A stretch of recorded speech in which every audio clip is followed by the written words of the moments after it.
Kas keegi ütles seda teksti, et riivatud pärdikud?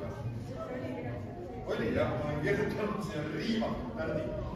Et see on kõige kellikum lugu, et nende ahviasjadega saab alati saaks juba palju nalja teha, mida te ka tegite.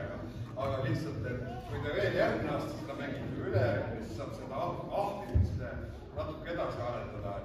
Et kui see üks keda, kes see oli see, keda? Mütsikaupmees. Jah, mütsikaupmees. See on mütsik. Et mütsikaupmees, ta oleks võinud seal natuke nagu rohkem teha. Lõpetaja saab aru, et mütsikaupmees tuleb mingi siis kõik see ahvikarine. sellist asja natuke rohkem, aga seal oli nagu see võimalus selliseks kelmikaks või lõbusaks asjaks. Ja ma olen veel kirjutanud, et kui ma filmi hakkan tegema, ma ütlesin, et ma tein üles. Nii et, aga jah, ma ei tea. Aga iial ei tea.